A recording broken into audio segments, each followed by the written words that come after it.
Assalamualaikum warahmatullahi wabarakatuh. Selamat pagi, salam sejahtera buat kita semua.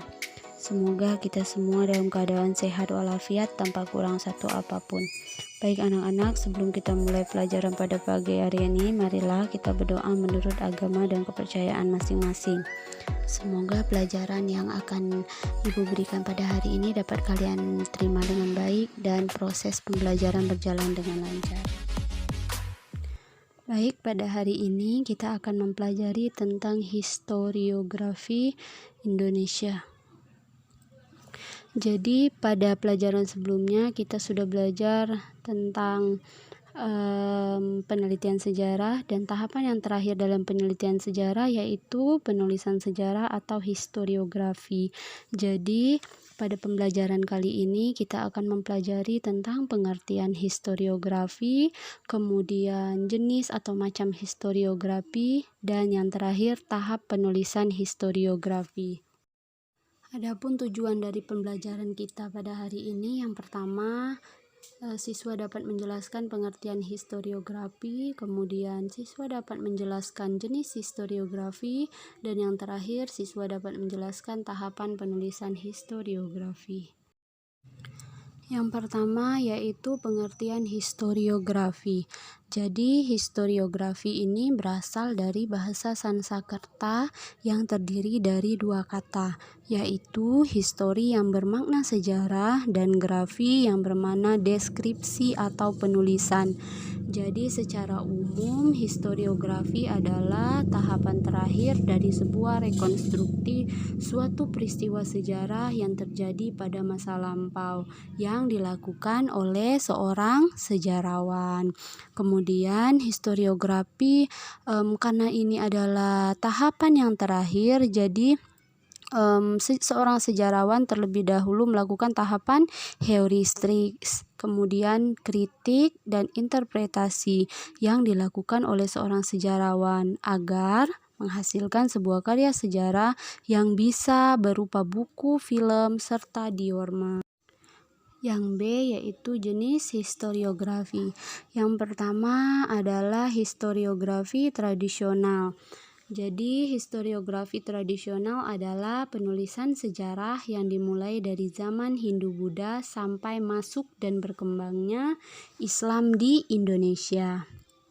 Penulisan sejarah di zaman Hindu-Buddha pada umumnya ditulis di prasasti, naskah-naskah kuno yang bertujuan supaya generasi penerus dapat mengetahui peristiwa di masa lalu, terutama di zaman kerajaan saat seorang raja memerintah suatu kerajaan. Adapun sifat dari historiografi tradisional, yang pertama yaitu region sentris. Apa itu region sentris? Region sentris itu bersifat kedaerahan, biasanya dipengaruhi oleh ciri budaya masyarakat di daerahnya, seperti halnya cerita-cerita gaib yang ada di lingkungan sekitar. Kemudian yang kedua yaitu cenderung mengabaikan unsur fakta karena dipengaruhi oleh sistem kepercayaan yang dimiliki masyarakat atau alam pikiran penulis saat menulis suatu naskah. Yang ketiga, adanya kepercayaan tentang kekuatan sakti dan unsur magis yang menjadi pangkal dari berbagai peristiwa alam, termasuk kehidupan manusia. Yang keempat, percaya magis atau sihir yang dilakukan tokoh-tokoh tertentu, seperti kesaktian yang dimiliki para raja, dan masyarakat menganggap bahwa raja merupakan utusan dari sang dewa, sehingga apa yang dikatakan dan diperbuat oleh sang raja semuanya dianggap benar. Yang kelima yaitu religiosentris, gambaran dari tokoh-tokoh yang ditonjolkan dalam cerita naskah, segala sesuatu yang dipusatkan pada raja atau keluarga raja atau keluarga istana, maka sering juga disebut istana sentris. Yang keenam sebagai ekspedisi budaya. Apa maknanya? Maknanya sebagaimana legitimasi tentang jati diri dan asal-usul kisah yang dapat menerangkan keberadaannya dan memperkokoh nilai-nilai budaya yang dianut masyarakat setempat. Kemudian yang ketujuh ada tradisi lisan. Tradisi lisan ini disampaikan secara lisan, maka tidak dijamin keutuhan redaksionalnya. Yang kedelapan yaitu anakronistik. Dalam menempatkan waktu sering terjadi kesalahan-kesalahan. Pernyataan waktu dengan fakta sejarah termasuk di dalamnya penggunaan kosakata, penggunaan kata nama, dan lain-lain. Selanjutnya yaitu historiografi kolonial. Historiografi kolonial adalah penulisan sejarah yang membahas masalah penjajahan atas Indonesia.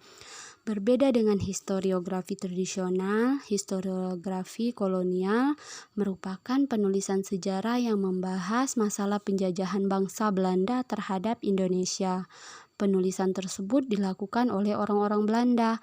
Banyak di antara penulis-penulisnya yang tidak pernah melihat Indonesia. Historiografi kolonial merupakan penulisan sejarah bangsa-bangsa asing di Indonesia. Bangsa-bangsa tersebut tentunya pernah menjajah Indonesia, seperti Portugis, Inggris, Jepang, bahkan Belanda. Historiografi kolonial biasa dikenal dengan Nederland sentris atau Belanda sentris.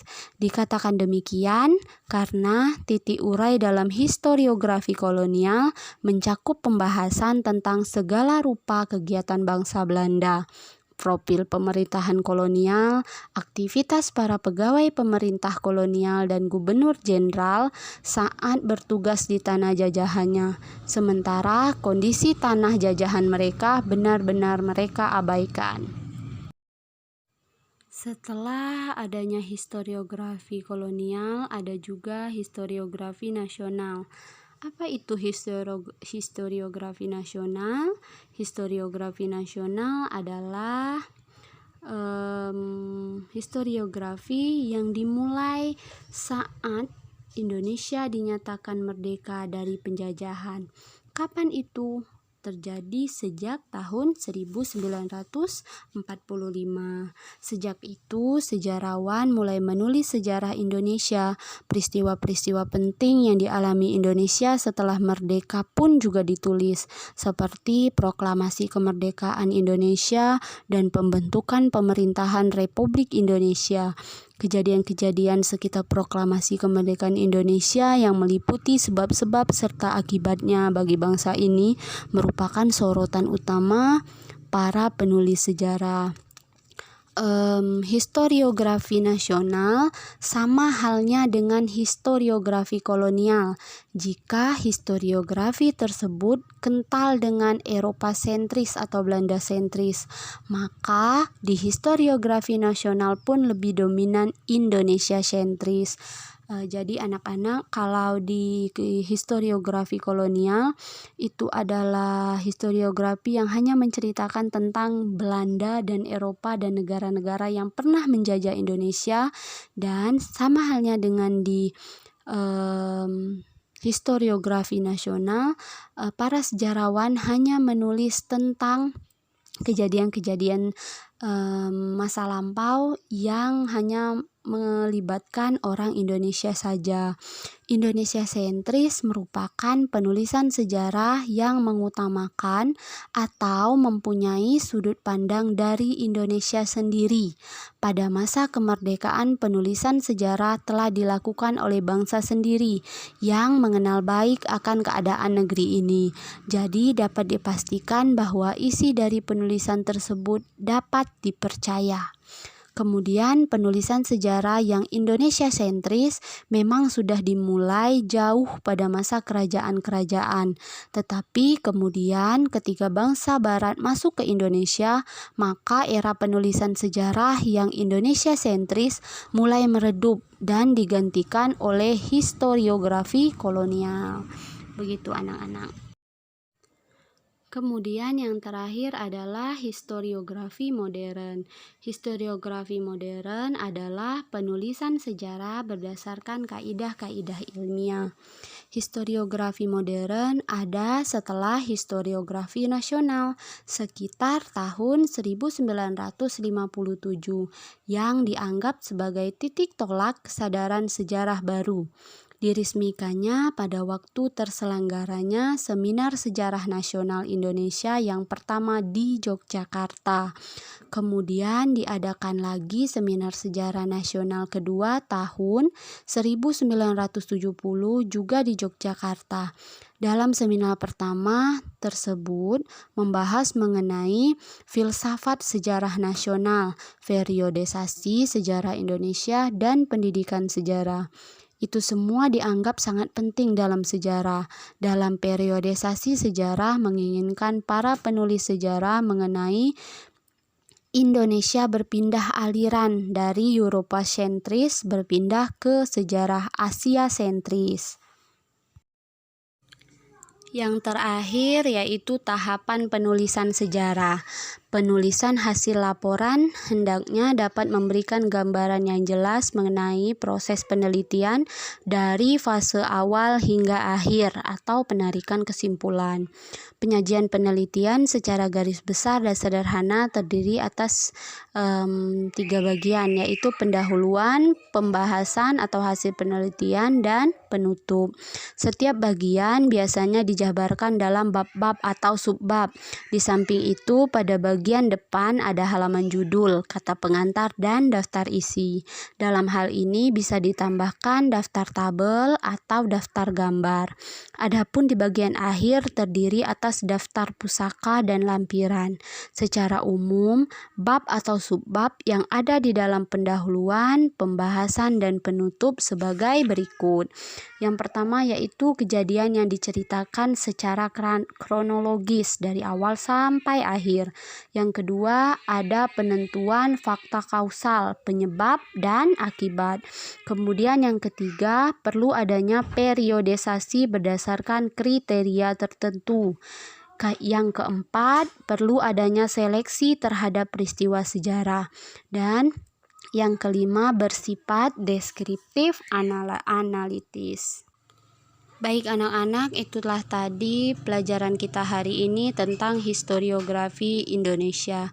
Kita sudah mempelajari bersama-sama tentang pengertian historiografi, kemudian jenis atau macam historiografi, dan yang terakhir adalah tahap penulisan historiografi. Semoga apa yang sudah Ibu sampaikan tadi dapat bermanfaat bagi kalian dan kalian bisa lebih mengetahui tentang apa itu historiografi Indonesia. Terima kasih. Mohon maaf apabila ada kekurangan dalam penyampaian kata, bahasa. Ibu mohon maaf yang sebesar-besarnya. Ibu akhiri. Wabillahi taufik wal hidayah. Wassalamualaikum warahmatullahi wabarakatuh.